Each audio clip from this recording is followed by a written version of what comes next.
Hi everybody, I'm Paul Tran from Indicia Training. Welcome to our community videos. 3 videos that are going to help you just acquire a few more really good skills to help you go about your business a lot more effectively than you do already. There are 3 videos this year: time management, conflict management, and today's video, which is assertiveness skills. What's going to happen is we're going to show you some slides, we're going to pause and give you the chance to do some of the exercises in the workbook that comes with this video.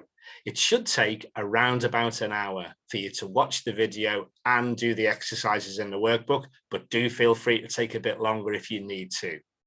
Let's get going.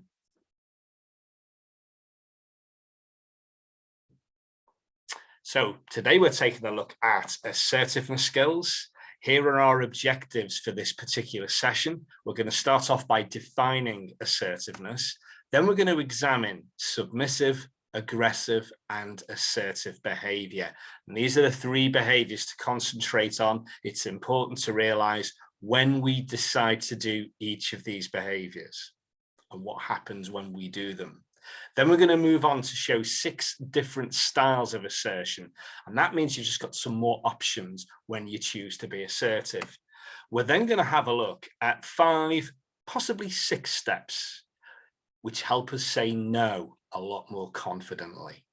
And then we're going to round things up by taking a look at an assertiveness model. We're going to invite you to look at the 4 steps, think about a scenario in the near future where you need to be assertive, and follow the 4-step model. So there's our objectives for today, everybody. Let's start off by a real good definition of assertiveness. There's lots of them about. This is one that I like using in particular. When we're being assertive, what we're doing is we're standing up for our rights while respecting the rights of others. What we're saying here is that we stand our ground, and we're also confident enough to listen to other people's views, just in case they might actually be better. They may help us a little bit more. So that's the definition that we're going to start off with. Let's look at the 3 behaviors. Now, we're going to come back to this slide a little bit later. At the top of the triangle, we've got assertive behavior. At the bottom left, we've got submissive behavior. The bottom right, we've got assertive behavior. And you'll notice that we're associating submissive behavior with flight when we go away. And we're associating aggressive behavior with fight. Not necessarily this kind of fighting, but where we just get a little bit too aggressive for our own good. And what we've got is that wavy line in the middle of the triangle is a bloodline. Above the line is rational behavior, because when we're assertive, we tend to be a little bit more rational. Below the line, we tend to be a little bit more emotional. And that's when we start to behave in a submissive or aggressive way. Now, we're going to come back to this a little bit later on and explain it in more detail. But first of all, let's do a little bit of work. What we're going to do is we're going to consider each behavior. And we've got some questions for you to take a look at. The first question is, when you see submissive, aggressive, or assertive behavior, literally, what do you see?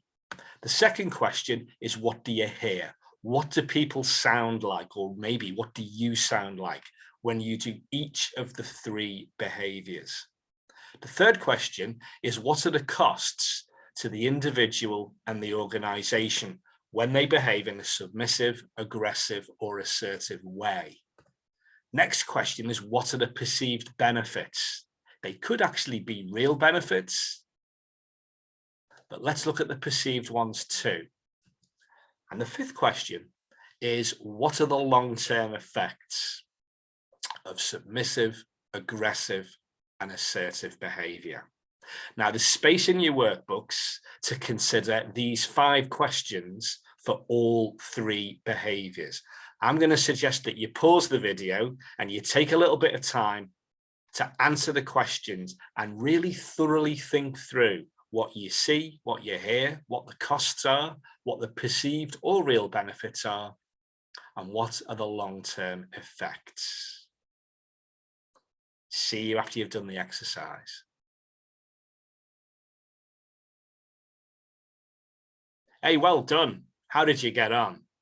Let's examine some of these behaviors. We'll start off with submissive behavior.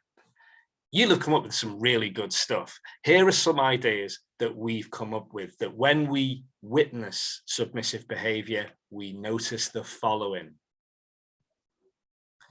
We notice that people tend to be reluctant to express their opinions or their feelings, and they often feel used by others. Generally speaking, they tend to keep quiet while other people take advantage. They tend to refrain, I should say, from complaining, and they often find it difficult to refuse requests, regardless of how unreasonable they may be. And often when we're behaving in a submissive way, we frequently compromise in order to hold the harmony of the group or the meeting together. We're often unwilling to inconvenience people. And even when we hint at it, we start off by saying sorry. We tend to keep our views private. Now, sometimes that's appropriate, but in meetings, when we're being asked to speak out, still when we're feeling submissive, we keep our views private. And often there's a tendency when we're behaving submissively to feel unworthy generally. They're 9 examples, there's lots more. Now, let's take a look at aggressive behavior. What we find here is that when we behave in this way, we have a tendency to frequently argue with others. We often get angry and we strive to put other people in their place. We show them. And we tend to expect other people to accommodate them, or we expect others to accommodate us because we're more important and it's all about us, isn't it? We often think that this behavior will give us what they want. It's often validated over time. And often when we're behaving aggressively, we've got strong views and we're happy to express them, regardless of whether it's appropriate or not. And often this behavior easily and frequently finds faults in others. We're really good at picking out the weaknesses in anyone's views or arguments. And often with this behavior, there's a tendency to work to personal agendas at the expense of others, other people in the team, other people in the meeting. We rarely feel aware of the needs of others when we're behaving a bit more aggressively. And finally, we tend to compete with others. And if we're not successful, we get angry. So there's 9 examples of aggressive behavior and how we experience it. Now let's move on to assertive behavior. What we tend to find when we're behaving assertively or when we notice it is that people are more than happy to express their desires and feelings to others, and we can do it in a way that we're comfortable with. There's an ability to communicate more effectively at all levels, regardless of status within an organization, regardless of whether you're a customer, stakeholder, or service provider. We're comfortable communicating effectively. We also appreciate and accept the views of others, especially when we don't agree with them. Following on from that, we have an ability to disagree with others while retaining their respect, because we can, if we like, disagree well, as the phrase goes. There's also a tendency to be able to make concessions while maintaining self-esteem. What we tend to do here is that we realize some of the things that matter slightly less to us, and we make concessions there, knowing that we can do this in a very confident way. Not only do we express our needs, but we also have an ability to consider all the parties around the table or on the Zoom call, wherever it may be. And that consideration makes a huge difference to the conversation that we're in. In addition to that, there's an ability to control emotions and control feelings, even in challenging circumstances. This is the person that stays rational and keeps a cool, calculating head. And following on from something that we mentioned in submissive behavior, when we're behaving in an assertive way, we have an ability to refuse unreasonable requests without feeling guilty. We've given a good rational reason, so we're happy and comfortable with that. And finally, assertive behavior is very good at asking for what it wants while keeping a bit of self-control. So what we've got here are 9 aspects of assertive behavior. Written all the way through here is some rational behavior, confidence, and control. So there's the 3 behaviors. Now, let's take a look at some benefits of being assertive. We've got 5 for you here. There's a lot more to have a look at, but here we go. Clear communication of your goals. Everybody knows exactly what you want and why. The second benefit is that we're able to motivate others to support an idea or a program that we're running. And the third one is, when you've got a team chock full of assertive behaviors, not only does it strengthen individual relationships, it also strengthens team relationships too. The fourth benefit is that it really improves your self-image. When we're assertive, it means we're in control and we're confident. We tend to feel better about ourselves. And it also increases our ability to succeed because we communicate what we want clearly, we can motivate others to our point of view, we're comfortable to compromise when it's really justified. That gives us more chance to succeed. So there's some really good benefits of being assertive. So now that we've looked at the 3 behaviors, let's take a look at this triangle that we looked at a little bit earlier. Now, here's a little exercise that I like using when I work one-to-one with people. Let's have a think about Monday morning. You're going into work, you're feeling really, really assertive. And then you encounter somebody, it could be a senior manager, it could be a stakeholder, it could be a customer. And this person generally intimidates you on some kind of level. They may cause you to feel a little bit more submissive. And I'd like you to take a journey down the left-hand side of that triangle as you're looking at it. And notice that you're feeling less and less rational. And when you get to that wavy line, that blood line, that's the point that's a little bit like the biting point on your car's clutch. This is where we make the transfer from feeling rational to emotional. That's when we start to feel submissive. That's when we start to feel, I can't take any of this anymore. I'm going to end the call. I'm going to leave the meeting, or I'm just going to shut down and stay quiet. What I want you to do is notice how you are physically when you change from feeling rational and in control to emotional and out of control.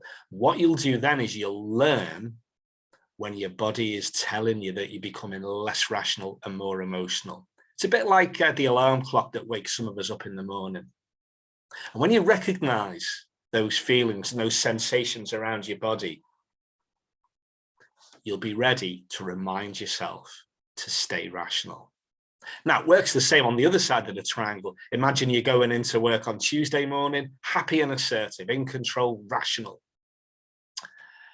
And then you see somebody who really winds you up.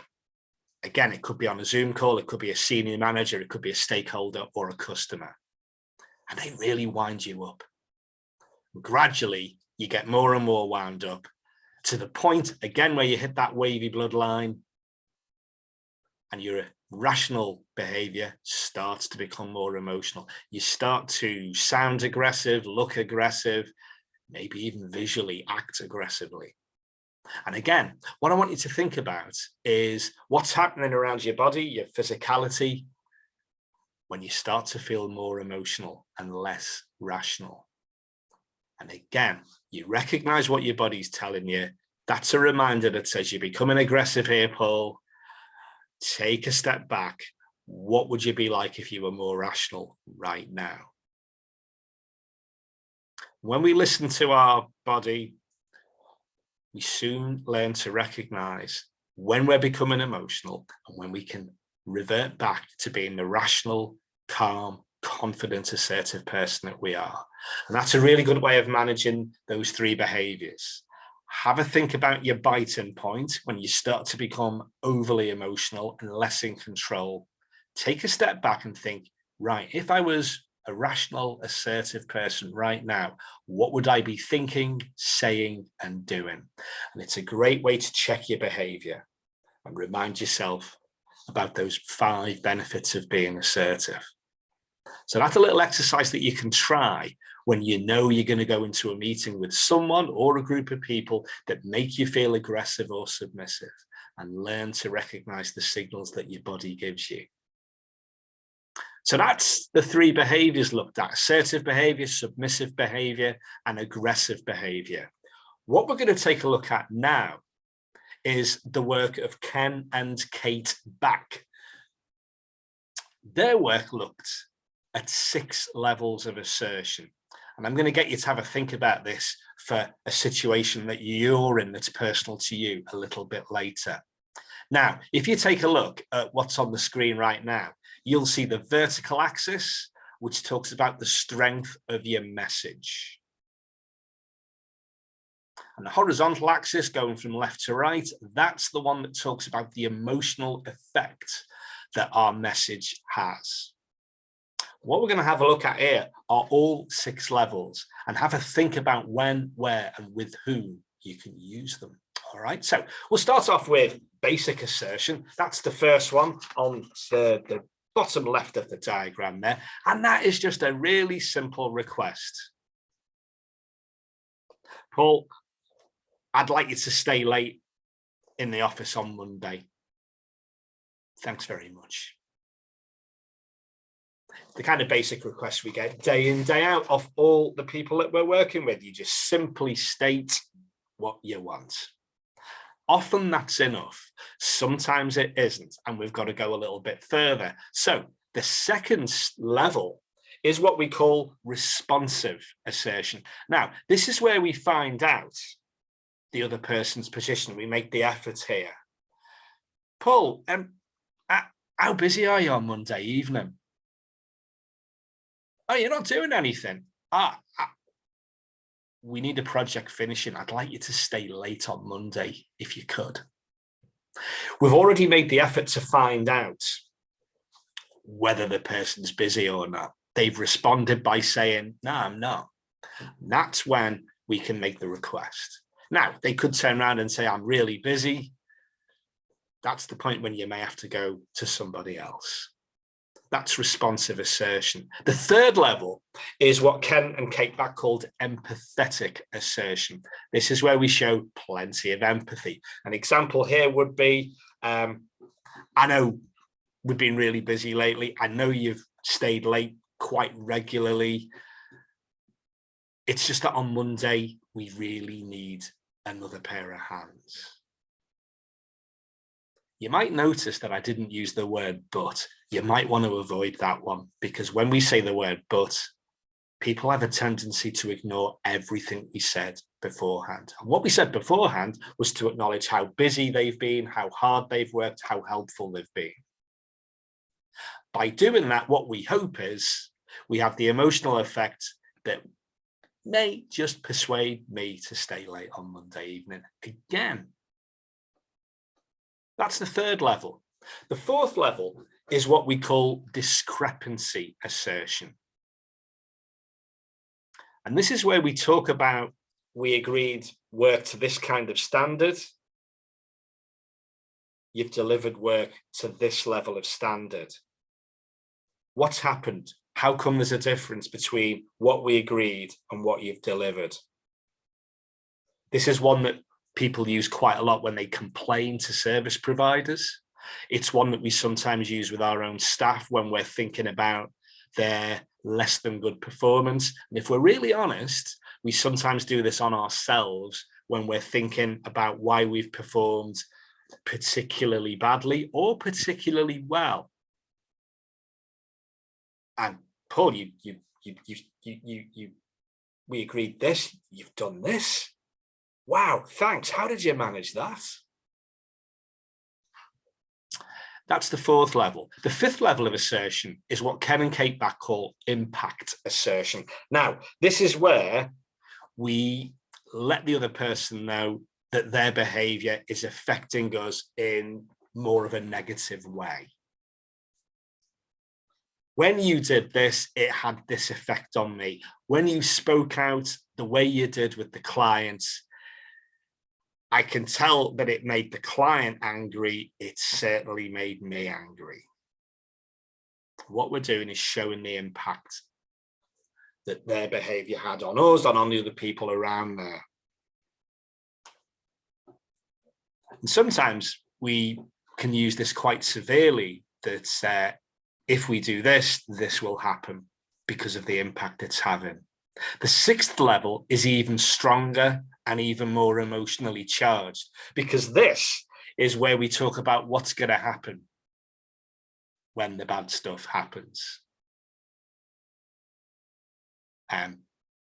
I remember earlier this year, I got the reminder that my road tax was due, and with the letter I got from the DVLA, it actually said, if you've got your car on the road, it's not taxed, we'll come and take it and we'll crush it. Wow, there's a consequence. That's the sixth level. Now, what I notice when I'm working with people in lots of different sectors is that often what happens is we start off with basic, and then we go straight up to impact or consequence. And way too many people only use those three. Can you do this, Paul? Oh, that's not working. Right. Well, look, if you don't do it, here's the effect it's going to have on us. And hey, if you don't do it, I'll fire you. I'll discipline you. I'll withhold interest and work from you, whatever it may be.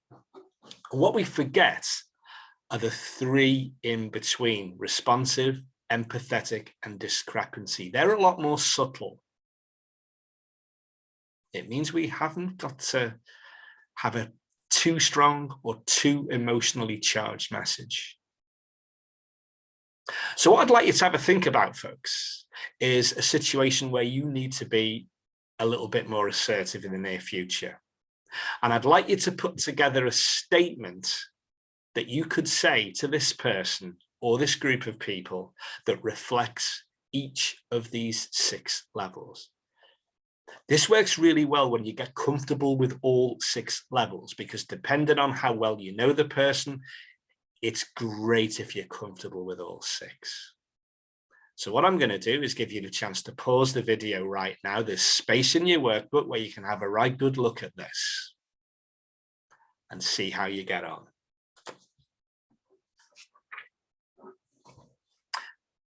Good work, everybody. Now, what I'm curious about is how easy you found some of these, and possibly how more challenging you found some of these.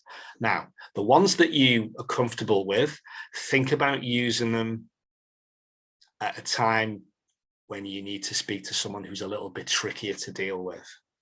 The ones that you're less comfortable with, practice those on people who are more friendly, who you get on with better, and get to learn how to use your language with all of these levels. This is a bit like the gears in your car. You have the right gear for the right road conditions. Let's think about having the right level of assertion for the situation or conversation conditions. So there's the 6 levels of assertion. Lots of detail in your workbook on this. Give it a good go. Now, let's take a look at situations where we need to disagree assertively. What we've got here are 5 with an extra 6 potential option to disagree assertively. Now, sometimes you can just be really clear and just say, Paul, I'm not doing that. No, I disagree. That's not quite correct. Sometimes we've got to be a little bit more subtle. So let's take a look at these 6 steps. The first one is really straightforward. Let's imagine somebody is asking me if I can work late on Wednesday.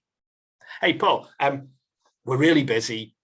Could you come in and stay a bit late on Wednesday? I need to get a project done and you're just the guy to do it. And I would just go, oh, you want me to work late on Wednesday? Now, sometimes we may not have heard it right. And sometimes repeating their request gets them to repeat it. So we actually understand that that really is what this person wants. He really does want me to come in late on Wednesday. Or it may just plant a little bit of doubt in the other person. The second stage is what we call the softening statement. This is where I might say to my boss, okay, so you want me to come in on Wednesday and stay late. I understand we've been really busy. I understand that it's a really important project and that you feel that I'm the best person to do this. What we're doing here is we're demonstrating that we understand and we recognize the severity of the situation and that we know there's a reasonable reason why we're being asked to stay late on Wednesday. The third step is where we indicate our process. Okay, I'm going to give you 3 reasons why I can't come in on Wednesday and stay late. I'm going to state my reasons. Now, 3 reasons is a really good number. Any more than 3 reasons, you're probably starting to overstate your case and water down your arguments. So, spin back 1. Let me tell you why I can't stay late on Wednesday. Here's 3 reasons. I've got to take my little lad to football practice. We've got someone coming round later on in the evening looking at our roof. And I'm already snowed under with another project that you gave me yesterday. So on that basis, I can't do it. Now, depending on the situation, after you've stated your reasons, you might just say, that's why I disagree. And what I'm sure you're noticing right now is that you're gradually building up to disagreeing. Those 4 steps initially, where you make sure you've understood what they're asking, that you make a statement that understands the severity of the situation for them. You've told them the reasons why you're not going to be able to do what they're asking. And then you state 3 really clear reasons. And just in case they haven't got it, that's when you will say, so well, on that basis, I disagree, or I can't do this right now. Now, sometimes it's cut and dried. You can do it, you can't do it. Sometimes there's an option to compromise, isn't there? You know, I can't stay late on Wednesday. Here's what I could do, though. I could come in early on Wednesday and do the extra work then. How about that? Only compromise when it's possible. If it's yes or no, well, then you've just got to say no. You've got the 4 reasons and then stress that you're disagreeing for the reasons that you've just given. So only use that 6th compromise stage if a compromise is possible. So here's what I'm going to ask you to do. I'm going to ask you to do 2 things, actually. The first thing I'm going to ask you to do is take a look in your workbooks, because there's some space there where you can actually write down what you would actually say to the individual. You repeat the request, what your softening statement's going to be, what words you're going to use to indicate your process, what words you're going to use when you state your reasons, and the way you're going to phrase the fact that you disagree. And compromise if there is room for one. The second thing I'd like you to do is to practice saying it. Now, you can practice saying it to somebody else, or you can just practice saying it and record your voice and then play it back and see how much authority you have when you're going through these 5 or 6 stages.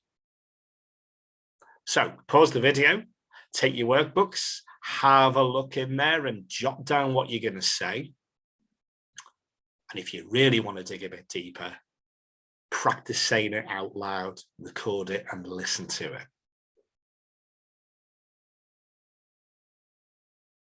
Great stuff. I hope you enjoyed that exercise. If you say it and keep saying it and keep going through these stages verbally, so much better for you. And it becomes a really good habit to help you be more assertive. Okay, next up, let's have a look at an assertiveness model. This has got 4 really simple stages. What we're going to do is go through them, and then I'm going to get you to have a think about a situation where you need to be even more assertive. So let's take a look at the 4 steps. The first step is that we introduce the topic. This is where we talk about what we're going to talk about. We explain the situation. The second step is what we call impact. This is where we talk about the effect that the situation is having on us. And this is where we use a lot of I statements. I'm frustrated, I'm annoyed, I'm confused. And we own the statements. We don't talk about what they or other people make us feel. I am, I feel.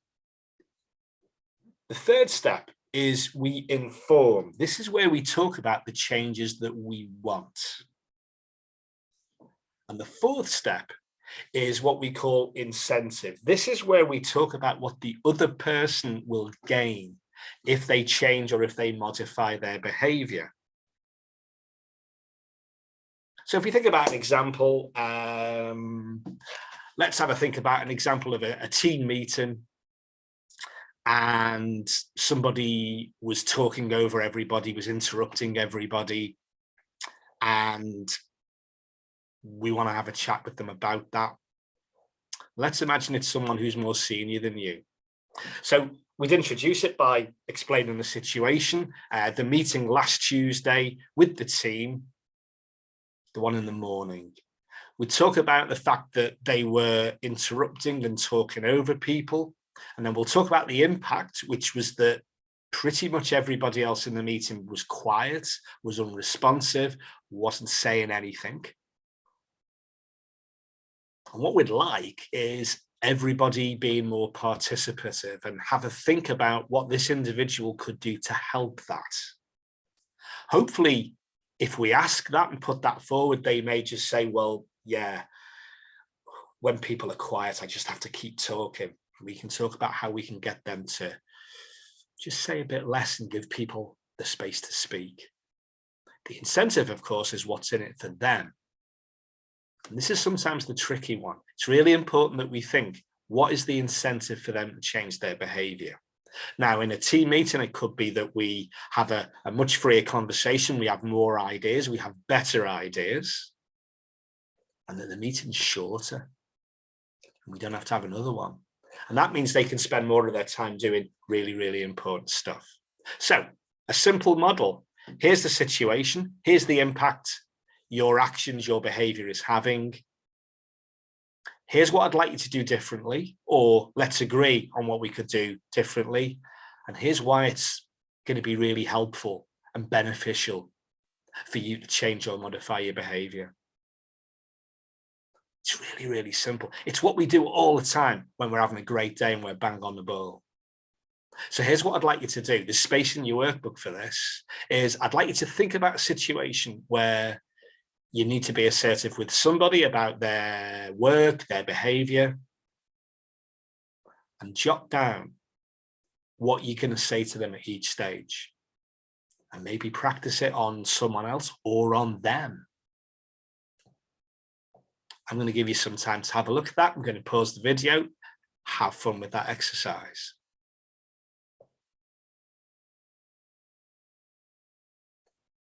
Good work, everybody. There you go. We've covered a lot of ground through our time here. Let's stop sharing for a moment. We've had a look at a good definition of assertiveness. We've also considered submissive, aggressive, and assertive behavior. And we've had a look at the effects. that these three behaviors can have on us, the people around us, and the organization that we work in. We've also considered the differences between our rational assertive behavior and our slightly more emotional, submissive, and aggressive behaviors. We've taken a look at 6 different levels of assertion and the importance of becoming comfortable with all 6 levels. We've taken a look at 5, possibly 6 steps to say no assertively. And then we've taken a look at a really good, simple 4-step model that helps us become more assertive. So let's share the slides back again, because there's one last question for you, which is, what are your takeaways from our time together today, everybody? What I'd like you to do is have a think about the 1, possibly 2 areas that you're going to work on straight away, and make a commitment to doing what you need to do to be more assertive in the way that fits the 2 areas that you'll want to spend a bit more time to. Remember, we are what we pay attention to. Really pay attention to your assertiveness, because when we're assertive, we're more likely to have better relationships, we're more likely to be more confident and feel better about ourselves, and we're more likely to be more successful. So thanks for your attention over the past hour or so, everybody. Have fun becoming even more assertive than you are now. And remember, we've also got 2 other videos on time management and conflict management. So I look forward to seeing you on both of those. Have great fun being more assertive, and I'll see you soon on the next video. Bye for now.